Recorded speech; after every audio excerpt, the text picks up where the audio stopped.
ఈరోజు మన training program Aadhaar know your Aadhaar and Aadhaar seeding పైన ఉంటుందండి. మనకు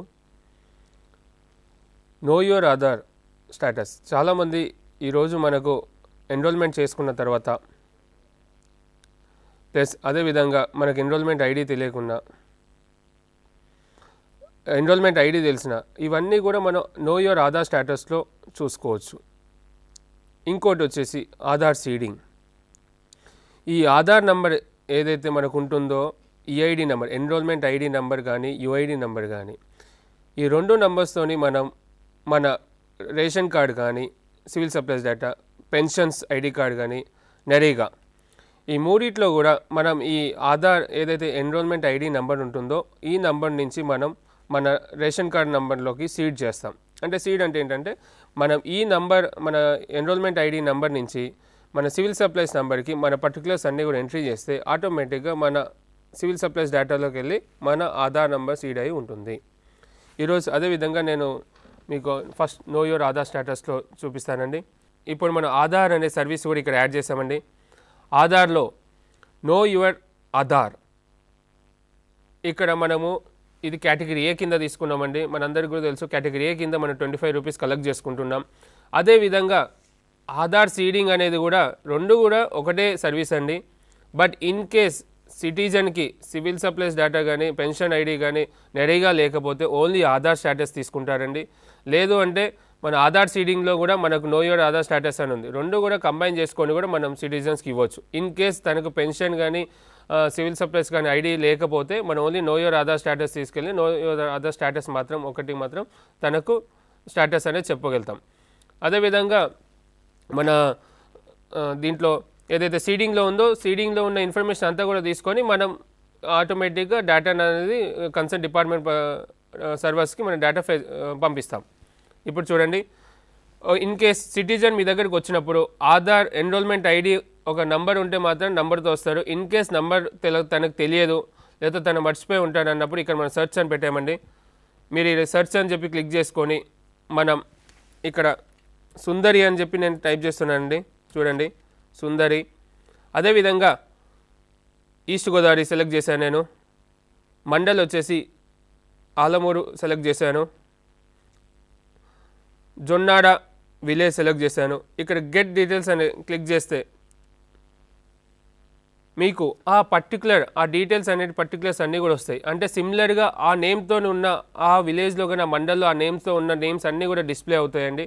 ఆ కన్సర్న్ డిస్ప్లే మన అప్లికేషన్ ఏదైతే ఇస్తారో దాంట్లో కన్సర్న్ ఏదైతే నేమ్స్ కానీ తన ఏదో మ్యాచింగ్ ఉంటే ఫాదర్ నేమ్ కానీ మ్యాచింగ్ ఉంటే మనం సెలెక్ట్ చేసుకొని ఆటోమేటిక్గా అది సబ్మిట్ చేస్తారు. చూడండి ఇక్కడ enrolment number, father name, date of birth, address ఇవన్నీ కూడా వచ్చాయండి. ఇక్కడ మనకు దీంట్లో రిలవెంట్ డేటా ఏది ఉందో అది సెలెక్ట్ చేసుకొని మనం సబ్మిట్ చేస్తే ఆటోమేటిక్గా అక్కడ ఉన్న ఆధార్ ఎన్రోల్మెంట్ ఐడి వచ్చేసి ఇక్కడ ఫెచ్ వస్తుందండి. ఫెచ్ అయ్యి ఇక్కడికి వెళ్ళి మనం గెట్ డీటెయిల్స్ అని సెలెక్ట్ చేయగానే తన card details, Aadhaar card details అన్నీ కూడా మనకి ఇక్కడ మీకు కనిపిస్తాయండి. తన ఎన్రోల్మెంట్ ఐడి, తన మేలా ఫీమేలా, తన రెసిడెన్స్ నేమ్ ఏంటి, తన date of birth, care of, district ఇవన్నీ కూడా ఆధార్ కార్డ్ నెంబర్ కూడా మనకి ఇక్కడ డిస్ప్లే అవుతుంది. అంటే మనం ఏదైతే స్టేట్లో ఇప్పటిదాకా చేసిన ఆధార్ ఎన్రోల్మెంట్స్ 5 crores డేటా ఏదైతే ఉందో మనం అన్నీ కూడా త్రూ ఆ డేటా అంతా కూడా మనం ఫెచ్ చేసుకొని వెబ్ సర్వీసెస్ త్రూ మనం ఈ సర్వీసెస్ అని ఇస్తున్నాం. ఇక్కడ చూడండి తన అన్ని డీటెయిల్స్ కూడా ఆధార్ కార్డ్ డీటెయిల్స్ అన్నీ కూడా ఫెచ్ అయ్యి వచ్చిందండి. అదేవిధంగా ఇక్కడ అప్లికెంట్ డీటెయిల్స్, ఇప్పుడు మనం ఏదైతే అప్లికెంట్ వస్తారో అప్లికెంట్ డీటెయిల్స్ ఎంట్రీ చేస్తున్నామండి. తన రిలేషన్ విత్ రెసిడెంట్, ఫాదరా మదరా, అంటే ఎవరైతే రిక్వెస్ట్ కోసం వచ్చారో ఆధార్ డీటెయిల్స్ ఎవరైతే ఉన్నారో తన ఆ పర్సన్కి రిలేషన్ ఏంటి అనేది అడుగుతున్నామండి. నేను ఫాదర్ అని సెలెక్ట్ చేశాను. అదేవిధంగా డోర్ నంబర్, లొకాలిటీ, నెక్స్ట్ వచ్చేసి district east Godavari, mandal,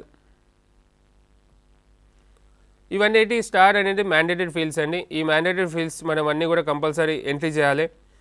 entry చేశాక తన ఒక మొబైల్ నంబర్ మనం ఇక్కడ ఎంట్రీ చేస్తున్నాం అండి. అంటే ఈ పర్టికులర్స్ అనేటి అన్నీ కూడా మనం దీంట్లో ఎంట్రీ చేసేసిన తర్వాత కన్సర్న్ అప్లికేషన్ ఫామ్ ఉంటుందండి. ఇక్కడ అప్లికేషన్ ఫామ్ కూడా మనం మ్యాండేటరీ పెట్టలేదు, కానీ ప్రస్తుతానికి మనం కంపల్సరీ అనేది పెట్టకుండా దాన్ని వచ్చేసి ఆప్షనల్గా పెట్టాం. ఇక్కడ మనం షో పేమెంట్ అని చెప్పి క్లిక్ చేస్తే ఏదైతే మీరు అప్లికేషన్ నెంబర్ ఉందో దాని పర్టికులర్ డీటెయిల్స్, అంటే మన యూజర్ ఛార్జెస్ ఎంత ప్లస్ చలాన్ అమౌంట్ ఎంత, courier charges in case courier అంటే ఇప్పుడు ఈ సర్వీస్కి మాత్రం మనం కంపల్సరీ మాన్యువల్గా పెట్టామండి ప్రస్తుతానికి. దాన్ని మనం త్వరలో కొరియర్ ఛార్జెస్ అనేది కూడా తీసుకెళ్ళచ్చు. అంటే ఒక సిటిజన్కి తన కన్ఫ్యూజ్ కాకుండా తన ఎక్కడైతే వెళ్తున్నారో నెంబర్ ఆఫ్ మళ్ళీ ఎన్రోల్మెంట్ సెంటర్స్కి వెళ్తే అక్కడ క్యూ చాలా ఉంది కాబట్టి మనం ఈ ఆధార్ పరిష్కారాన్ని సర్వీస్ పెట్టామండి. ఎనీ సెంటర్, ఎనీ మీ సేవ సెంటర్కి వెళ్ళి తన ఆధార్ స్టేటస్ అనేది తీసుకోవచ్చు. అంటే ఎన్రోల్మెంట్ ఐడి మర్చిపోయినా లేకపోతే తనకు తెలియకుండా కానీ మనం మీ సేవ సెంటర్కి వెళ్ళేసి మనం ఈ రిక్వెస్ట్ ఇస్తే తన ఏదైతే డీటెయిల్స్ కావాలో అన్ని డీటెయిల్స్ కూడా వస్తుంది విత్ ఆధార్ నెంబర్తోని. చూడండి, ఇది ఒక రిసిప్ట్ జనరేట్ అవుతుందండి. ఈ రిసిప్ట్ పట్టేసి మనకు ప్రింట్ ఆధార్ డీటెయిల్స్ చూడండి, మన ఈ ఆధార్ డీటెయిల్స్ ఏదైతే ఉన్నాయో ఆ డీటెయిల్స్ అనేది అంటే Aadhaar enrolment number plus UID number, name, date of birth అనేది వస్తుందండి. ఇన్ కేస్ మనకు ఆధార్ ఒకేలా ఉంటే okay with all the details మనకు ఇదేంటంటే మన మీ సేవ సర్టిఫికేట్ పైన ఇస్తారు. బట్ ఆధార్ వచ్చేసి మనకి ఇప్పుడు పోస్టర్ రాలేదనుకోండి, అవన్నీ కూడా మనకు త్రూ ది టైంలో మనకు మన పోస్ట్లో మనకు త్రూ యుఐడి నుంచి వస్తుంది. ఇది Aadhaar, know your Aadhaar status. ఇదే విధంగా మన సిటిజన్స్ నెంబర్ ఆఫ్ రిక్వెస్ట్లు అడుగుతారు. ఇప్పుడు ఓన్లీ మనం enrolment ID know your status చూసామండి. అదేవిధంగా ఆధార్ సీడింగ్, ఇప్పుడు అంటే పెన్షన్ కానీ రేషన్ కార్డు కానీ లేని వాళ్ళకు వాళ్ళు ఏం చేస్తారంటే only know your Aadhaar status తీసుకుంటారు. ఉన్న వాళ్ళకి ఏదైతే ఉన్న వాళ్ళకు ఉందో వాళ్ళు వచ్చేసి ఈ రిక్వెస్ట్ ఇది అనేది ఏంటంటే ఇప్పుడు ఎల్పిజి గ్యాస్ కనెక్షన్ మనం మ్యాండేటరీ చేస్తాం ఆధార్తోని. అలానే రేపొద్దున సివిల్ సప్లైస్ చేసామంటే కంపల్సరీ క్యూ పెరుగుతుంది కాబట్టి మనం ఈ మీ సేవ క్యూఆర్ సెంటర్కి వచ్చేసి ఈ రిక్వెస్ట్ అనేది సబ్మిట్ చేస్తారు. చూడండి, ఇక్కడ మనం యుఐడి నెంబర్ ఉంది. ఓకే, నాకు యుఐడి నెంబర్ తెలియకుండా కానీ మళ్ళీ ఇక్కడ క్లిక్ చేసేసి ఏదైతే మనం ఇంతకుముందు చేసామో నో యువర్ ఆధార్ స్టేటస్లో అలానే ఇక్కడ కూడా మనం నో యువర్ ఆధార్ స్టేటస్ లానే మనం కూడా ఇక్కడ ఇన్ఫర్మేషన్ గెట్ చేసుకుంటామండి. ఈ ఫెచ్ చేసుకున్న డేటాని మనం అక్కడ ఇన్కార్పొరేట్ చేస్తాం. అంటే అక్కడ వచ్చేసి ఈఐడి నెంబర్ ఫెచ్ అయ్యి వచ్చిందండి, ఇక్కడ యుఐడి నెంబర్ ఫెచ్ అయ్యి వస్తుంది. ప్లస్ అదేవిధంగా మళ్ళీ మన రేషన్ కార్డ్ నంబర్, ఈ రెండు కూడా మనకు రేషన్ కార్డ్ డీటెయిల్స్ వస్తుంది, ఆధార్ డీటెయిల్స్ వస్తుంది. ఈ రెండు కూడా మనం డిపార్ట్మెంట్ సైడ్ నుంచి వచ్చాక మనం చూడండి ఇక్కడ రిలవెంట్ డేటాని సెలెక్ట్ చేసుకున్నారండి. సుందరి శ్యామల లక్ష్మి అనేది ఏదైతే డిపార్ట్మెంట్స్ వాళ్ళ రిక్వెస్ట్ పెన్షన్తో రావచ్చు, లేదా సివిల్ సప్లైస్ కావచ్చు, నెరేగా కావచ్చు, ఈ డిఫరెంట్ డిపార్ట్మెంట్స్తోని రావచ్చు. ఇది వచ్చేసి సింగిల్గా మనం ఏదైతే డిపార్ట్మెంట్ అంటే ఒక సిటిజన్, ఆ సింగిల్ సిటిజన్కే మనం ఈ రిక్వెస్ట్ తీసుకొని ఇస్తున్నాం. కానీ అదేవిధంగా కార్డులో నెంబర్ ఆఫ్ పీపుల్ ఉంటారు, అంటే నెంబర్ ఆఫ్ ఫ్యామిలీ మెంబర్స్ ఉంటారు, దాన్ని ఇంకా మనం ఇన్కార్పొరేట్ చేయాలండి. ప్రస్తుతానికి సింగిల్గా మనం ఈ డేటాను ఫెచ్ చేసుకొని ఇస్తున్నాం. అక్కడ సబ్మిట్ క్లిక్ చేయగానే మన రేషన్ కార్డ్ డీటెయిల్స్, మన రేషన్ కార్డ్ నెంబర్ కూడా సిటిజన్ ఇస్తారండి. ఆ రేషన్ కార్డ్ నెంబర్ కూడా మనం ప్రింట్ చేసామంటే ఆటోమేటిక్గా ration card plus UID number రెండు కూడా డేటా వస్తుందండి. మనం ఆటోమేటిక్గా దీన్ని సిడిఓ డేటా అని వస్తుంది. అక్కడ సిడిఓ డేటా సబ్మిట్ క్లిక్ చేయగానే ఆటోమేటిక్గా మన data ration card data details అన్ని దాంట్లోకి వెళ్ళి ఇన్కార్పొరేట్ అవుతుంది. ఇది మన know your Aadhaar and Aadhaar seeding concept అండి ఈరోజు. మీకు అదేవిధంగా కొన్ని ఎఫ్ఏక్యూస్ కూడా ఈరోజు, ఎందుకంటే చాలామందికి ఏంటంటే ఆధార్ తనకు సబ్మిట్ చేశాక మళ్ళీ సబ్మిట్ చేసుకోనికి వస్తున్నారు. అలాంటి నేను ఈరోజు ఎఫ్ఏక్యూస్ ఒక చిన్న ఎఫ్ఏక్యూస్ మీకు చెప్తానండి. చాలామందికి ఏంటంటే నేను ఆధార్ ఎక్కడ ఎన్రోల్మెంట్ చేసుకోవాలని, ఇవన్నీ కూడా మనకు ఆధార్ ఎన్రోల్మెంట్ అనేది కూడా మనం ఆన్లైన్లో పెట్టామండి. మన దగ్గరలో ఉన్న సెంటర్ మన డిస్ట్రిక్ట్లో ఎక్కడైతే ఉన్నాయో దాని అన్ని డీటెయిల్స్ కూడా మనం మన యుఐడి పోర్టల్లో ఉంది. ప్లస్ మనం ఇక్కడ ఆధార్లో పెడుతున్నాము సెంటర్స్ లొకేషన్స్ ఎక్కడెక్కడ మన అవైలబిలిటీ ఉన్నాయి, ఎక్కడ ఎన్రోల్మెంట్ చేసుకోవచ్చు అనేది. అదేవిధంగా ఏదైతే మనం ఒక సిటిజన్ ఎన్రోల్మెంట్ చేసుకోవాలంటే డాక్యుమెంట్స్ ఏం సబ్మిట్ చేసుకోవాలని అందరికి కూడా డౌట్ ఉందండి. దీనికి ఏంటంటే మనం యుఐడి పోర్టల్లో మనం పెట్టామంటే క్లియర్గా మనం ఏ సర్వీస్కి అంటే ఆధార్ ఎన్రోల్మెంట్కి ఏమేమి డాక్యుమెంట్స్ మనం రిక్వెస్ట్ తీసుకోవాలి, అప్లోడ్ చేయాలి అనేది మనం తీసుకున్నామండి. ఇంకోటి వచ్చేసి చాలామందికి ఏంటంటే మనం ఎన్రోల్మెంట్ అయ్యాక 3 months కూడా మన కార్డ్ రావట్లేదని, అది వచ్చేసి మనం ఏంటంటే ఈరోజు అందుకే మనం ఈరోజు ఈ సర్వీస్ ఇచ్చామండి. మన స్టేటస్ ఏంటి, ఆధార్ స్టేటస్ ఏంటి, యూఐడి నెంబర్ జనరేట్ అయిందా లేదా, లేకపోతే ఈఐడి నెంబర్ జనరేట్ అయింది కానీ యూఐడి రాలేదు అనే దాని గురించి మనం ఈ సర్వీస్ అనేది ఆధార్ పరిష్కారాన్ని పెట్టాము. అదేవిధంగా ఆధార్ రీఎన్రోల్ అంటే ఒకవేళ మన స్టేటస్ మనం చెక్ చేసుకున్నప్పుడు రీఎన్రోల్ అని వచ్చినప్పుడు మనం దగ్గరలో ఉన్న సెంటర్లకు వెళ్ళేసి మళ్ళీ కూడా మనం ఎన్రోల్మెంట్ చేసుకోవాలి. అంటే మన స్టేటస్ ఒకవేళ అక్కడ రీఎన్రోల్ అని చూపించిందంటే మళ్ళీ మనం దగ్గరలో ఉన్న ఆధార్ సెంటర్కి వెళ్ళేసి మనం ఎన్రోల్మెంట్ చేసుకోవాలి. ఒకవేళ నాట్ అప్డేటెడ్ అని చెప్పి స్టేటస్ చూపించిందంటే అక్కడ మనకు సిటిజన్ అంటే మళ్ళీ ఆధార్ నెంబర్ జనరేట్ అయ్యేవాడికి సిటిజన్ వెయిట్ చేయాల్సి వస్తుంది. రీఎన్రోల్ అని వస్తేనేమో దగ్గరలో ఉన్న ఎన్రోల్మెంట్ సెంటర్కి వెళ్ళి ఎన్రోల్మెంట్ చేసుకోవాలండి. రిజెక్టెడ్ ఇన్ కేస్ రిజెక్టెడ్ అని చెప్పి వస్తే మళ్ళీ కూడా దీన్ని కూడా రిజెక్టెడ్ కూడా దగ్గరలో ఉన్న మీ సేవా సెంటర్కి వెళ్ళేసి మన ఆధార్ ఎన్రోల్మెంట్ సెంటర్కి వెళ్ళేసి మళ్ళీ కూడా ఆధార్ ఎన్రోల్మెంట్ చేసుకోవాలి. ఓకే, ఫ్యూ డేస్ అంటే ప్రాసెస్ అని వస్తే అంటే మన ఏదైతే data Aadhaar enrolment EID generate అయ్యి వచ్చిందో దాన్ని అంతా కూడా బ్యాక్ ఎండ్లో ప్రాసెస్ అవుతుంది. దాని గురించి అండర్ ప్రాసెస్ అని చెప్పి మీకు చూపిస్తుంది. ఒకవేళ అండర్ ప్రాసెస్ ఉండగా నాకు కార్డ్ రాలేదని చెప్పి సిటిజన్ మళ్ళీ వెళ్ళి ఎన్రోల్మెంట్ చేసుకోకూడదండి. అది ప్రాసెస్లో ఉంది, అది ప్రాసెస్లో ఉన్నప్పుడు మనకు త్వరలో వస్తుంది. ఫెయిల్డ్ అంటే కొన్ని కారణాల వలన మనకు ఏంటంటే బయోమెట్రిక్ డేటా కానీ మన ఏదైతే డేటా తీసుకుంటున్నామో కొన్ని రీజన్స్ వల్ల టెక్నికల్ రీజన్స్ వలన మనకు ఫెయిల్ అయ్యేది ఉంటే దానికి కూడా మనం దగ్గరలో ఉన్న సెంటర్కి వెళ్ళి ఎన్రోల్మెంట్ చేసుకోవాలి. బీన్ పోస్టెడ్ ఇన్ కేస్ మన స్టేటస్ బీన్ పోస్టెడ్ అని చూపిస్తే మనకు ఆటోమేటిక్గా అంటే ఆధార్ ఈఐడి నెంబర్ జనరేట్ అయింది, యూఐడి నెంబర్ కూడా జనరేట్ అయిపోయి మనకు పోస్ట్లో కూడా ఆల్రెడీ డిస్పాచ్ అయిపోయింది. ఆ టైంలో మీకు డిస్పాచ్ అయింది కానీ మీకు అందలేని టైంలో మనకి ఏంటంటే ఈ ఆధార్ అనేది కూడా మనం పెట్టామండి.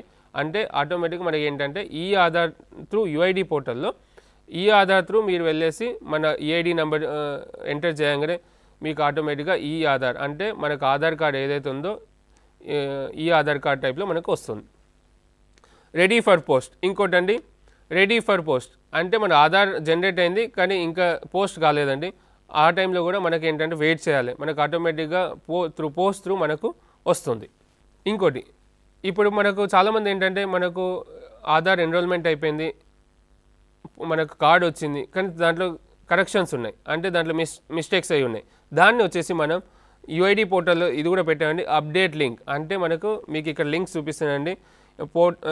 https://portal.uida.gov.in/resident-portal/update link అంటే ఈ లింక్లో మనం వెళ్ళి చూస్తే మన స్టేటస్ అంటే మన ఆధార్ కార్డ్ ఏదైతే కరెక్షన్స్ ఉన్నాయో దాంట్లో మనం రిక్వెస్ట్ పెడతాం. అంటే దీన్ని అప్డేట్ చేసుకోనికి మనం రిక్వెస్ట్ అనేది త్రూ ఈ యూఆర్ఎల్ త్రూ మనం ఇస్తాం. ఓకే, ఇక్కడ ఇంకోటండి, ఒకవేళ సిటిజన్ ఆల్రెడీ ఎన్రోల్మెంట్ చేసుకున్నాడు, కార్డ్ ఎక్కడో మిస్ప్లేస్ అయిపోయింది లేదా తను నంబర్ మర్చిపోయారు అనే దానికి వస్తే ఇప్పుడు మనం ఈ Aadhaar know your Aadhaar status అనేది అందుగురించి మీ సేవ త్రూ మనం ఆధార్ పరిష్కారం అని చెప్పి సర్వీస్ పెట్టామండి.